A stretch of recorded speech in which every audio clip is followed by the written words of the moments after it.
We will call this meeting to order. This is our August 17th now? Yeah, 17th meeting. all day.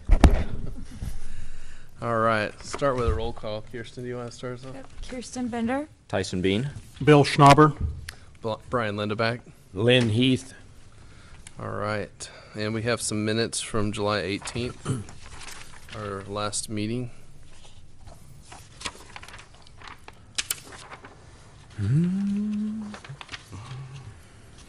Are there any corrections? I didn't see. Okay. If there are no corrections, we entertain a motion. All right, I will move to approve the minutes from Tuesday, July 18th, 2017 for the Andover City Planning Commission and Board of Zoning Appeals. I'll second. We have a motion by Tyson, a second by Kirsten. All in favor say aye. Aye. Okay. And we have committee and staff report items. Communications, Oh, yeah. looks like we got our standard residential development report. Les, do you have any, or Mark, do you have anything to comment on? You had inquired about a way to track subdivision activity on the tracking report. The ladies have been working on that. It doesn't come easy out of our building permit software. So they've decided that they can manually do that, just a few entries each month, but Okay. it wasn't the digital method we were hoping for. But Yeah. we'll get that to you probably with next month's report. Oh, Okay, appreciate thanks. that. Yeah. Tell them we appreciate their efforts. Yeah. All right. And looks like we need a motion to recess the planning commission and reconvene as the Board of Zoning Appeals. So moved. And a second? I'll second. A motion by Lynn and a second by Mr. Schnauber. All in favor say aye. Aye. Aye. Okay. We have our one and only item tonight, BZA V 2017-7. This is a public hearing on an application filed by Ryan and Julie Nash requesting a variance of 1,400 square feet from the required 1,000 foot maximum aggregate total floor area for the purpose of constructing a 2,400 square foot detached garage on property zoned R1 single family residential. The applicant desires to construct a large detached garage on 1.1 acres subject property, and the proposed 2,400 square foot structure is larger than the detached garages in the area, but the subject property is also larger than most properties in the area, and staff sees no reason not to approve the request pending any outcome from the public hearing. And we have application and good background information here.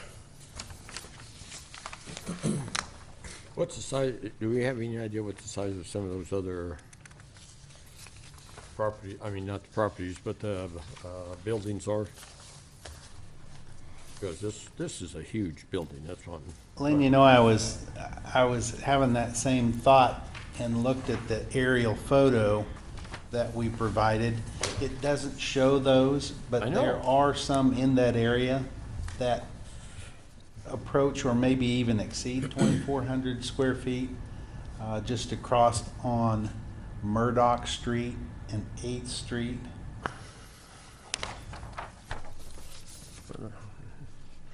Yeah, I went driving down through there, and all I saw was a couple, two-car garages, with the- Yes, if you go to the south and west, there are several properties that have detached garages. yeah. If you go to the east on 8th Street and Murdoch, there are several pretty large detached garages. One, I would guess, if I just had to guess at it, I would say it's 3,000 square feet. Ooh. But it's a similar lot to this. It's a lot that's probably over an acre. Okay. I didn't see that. That's what I was trying to get an idea of what was in the neighborhood. So the bulk of this lot is really undevelopable because of the pipeline that runs through it. Right. North of the It is house. a peculiar shaped lot, as you can see looking at the aerial photo. It's about twice the size of the platted lots around it because of that pipeline that cuts through there on a diagonal. Sure, and that is an active pipeline. Yes. Okay. Yeah. Yeah, and I got a yellow post up north, on the north side of the house where it goes. Okay. Goes across the property line. Alrighty. I'm assuming that's what it's for. Well, I might, before we hear from the applicant, I might run through a few housekeeping things, just so we're on the up and up. Are there any disqualifications?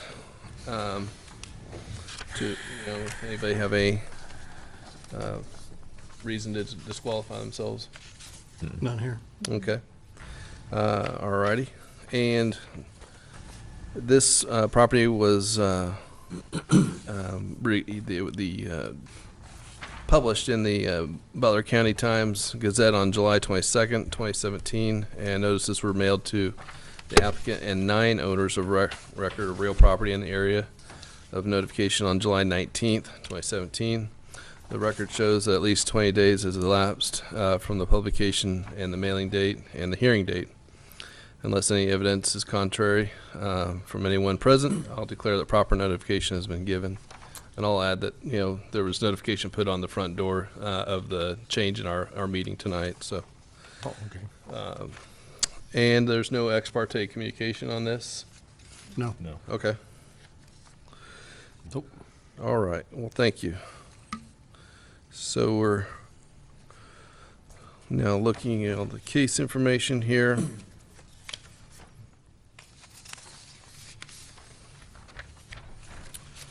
I know I kind of interrupted, but were there any other questions for staff on this?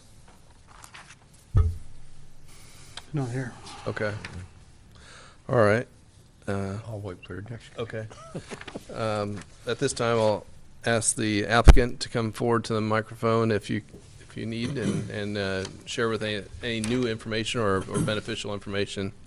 If you just give your name and address for the record, since it's all being recorded.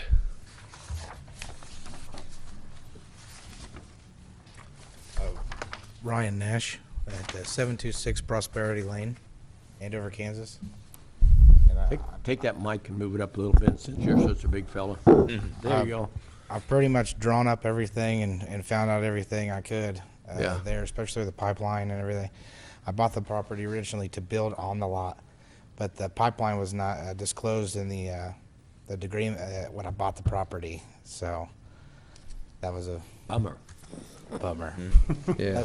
Those poles went up after I called them, and then they said, "Well, you can't dig on there at all." So I can just mow the grass. I can't even put a shovel in there.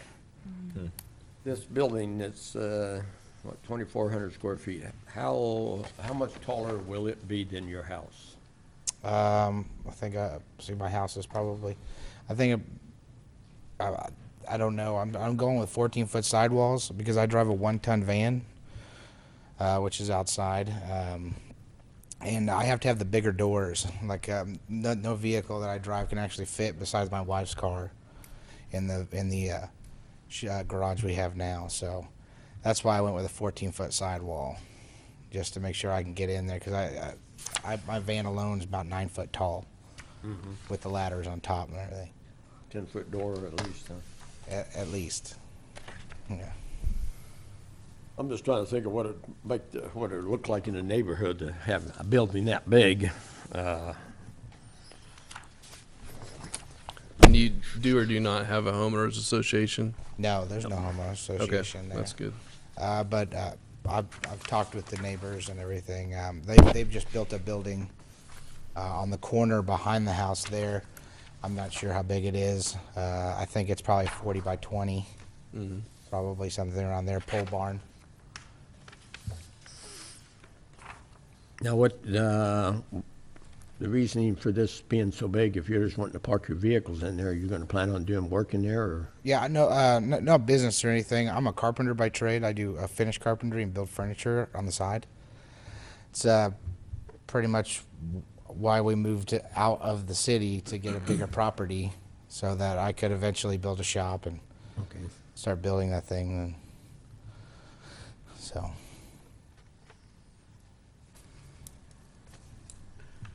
Access to the building is on the east side then, your door, your overhead door? yes. And you'll have a paved driveway to the street then? Yes, that was one thing I wanted to get clear.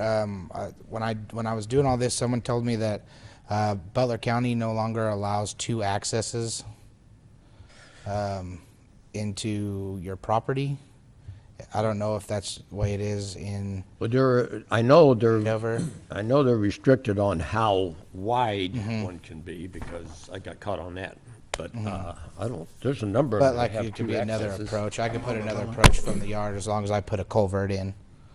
Okay. Then that would be something I have to make sure. But if not, I would take it from the original driveway to the. Ouch. I know Let's- I don't want to do that, but Do you have any response on what if it? I don't know of any reason why the city engineer wouldn't allow two driveways there okay. on a lot with 320-foot frontage. Seems pretty reasonable. Okay. Now, you're gonna have one large door, or two, I'll have one smaller one and then one large one okay. for the mowers and stuff like that. It's back. Right now, only my wife's car can fit in the garage, so it's just full of all my woodworking stuff. And Oh. You're still on speaking terms then, okay. yeah, yeah. Oh yeah, I got to keep it all clear to one side.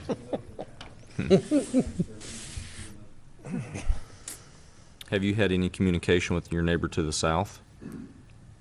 See, to the south of me. No, I haven't. There's that's on the white fence. I'm trying to think which other. Yeah, okay. No, I haven't talked to them. I've talked to the one catty corner who built the building, and then across the street, and then behind me. Okay. And any objection or any feedback from them? Nobody said anything. No. I mean, it looks like there's a pretty good concentration of outbuildings in that corner. In that right there. corner, there's the guy behind the guy to the south. He has a 20 by 30 building, but it is approximately probably 40 feet in the air because it goes up 2 whole stories. It's a big barn. Okay. I drove by there this evening. It looks like you got some nice trees you're gonna have to cut down. I got a few of them I got to cut down. You'll probably use those, I imagine. Yeah. Yeah, they. I really didn't want to build on that side, but it looks Good. like I'm going to have to. I could certainly see why. Yep.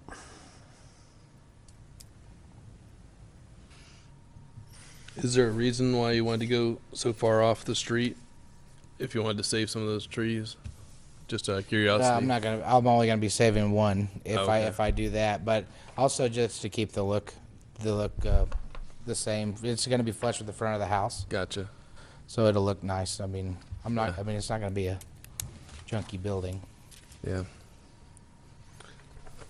Well, any other questions? Well, thank you. Thank you.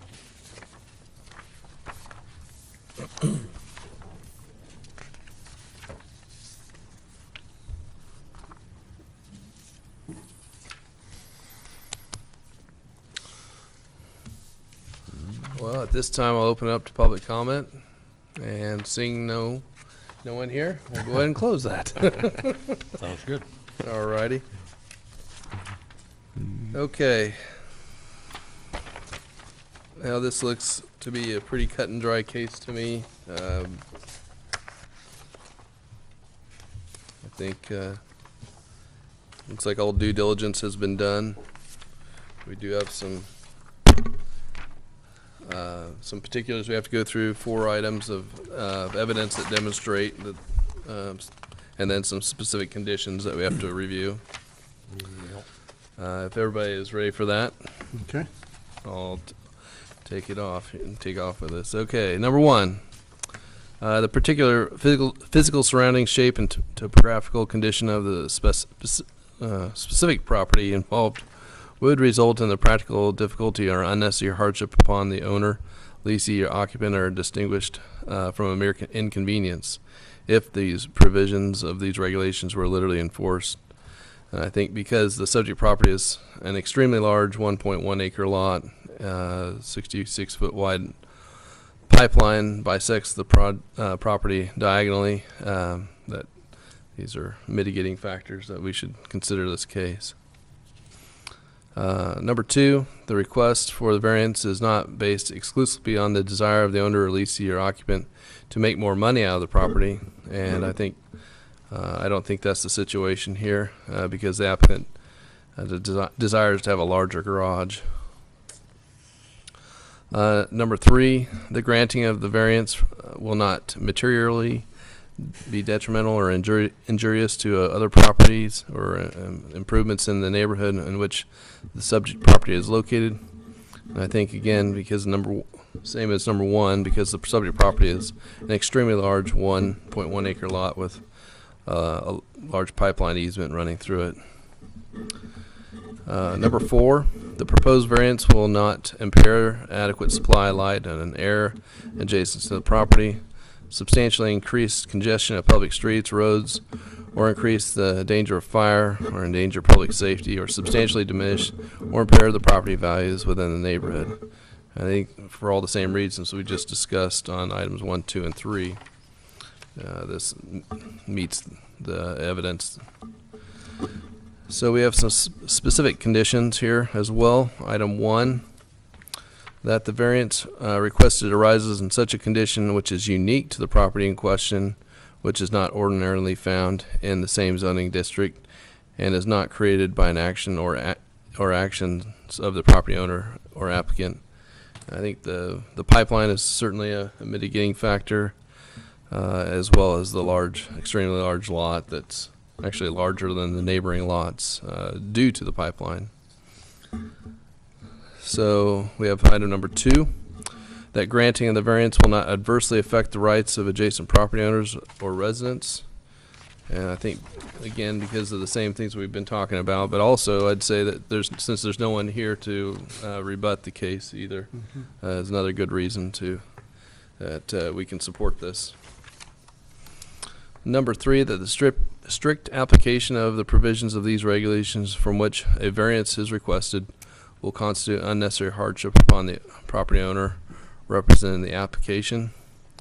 I think in this case it could be a detriment, that it would be a hardship on the property owner not to allow this, because he has such a unique lot that is large and has a pipeline running through it that prohibits him to expand elsewhere.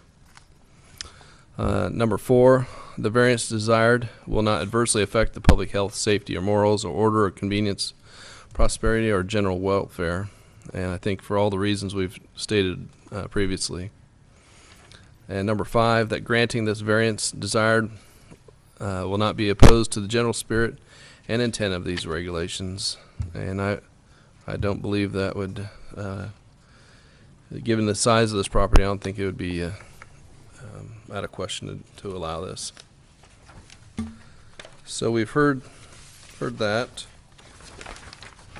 With that, I do believe we do have evidence that demonstrates that we can approve this, and we also have met specific conditions.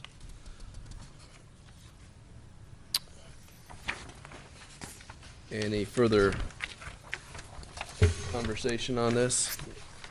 Not here. Not here, okay. We have specific, what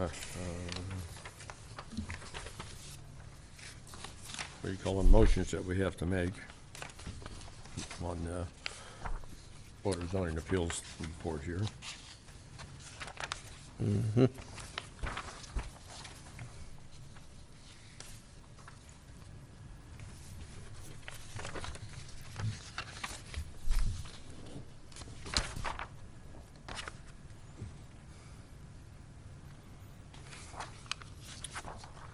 Looks like we need to verify the applicable minimum lot area. Is that, not sure. What? the minimum lot area. And I think we've already discussed all those things. 1.1. So now we're just into a motion.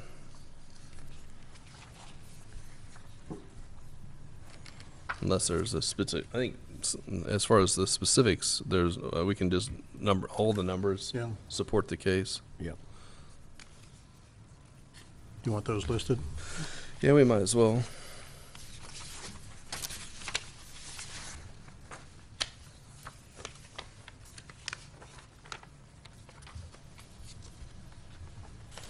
One through 5 and 1 through 4. Okay, yeah.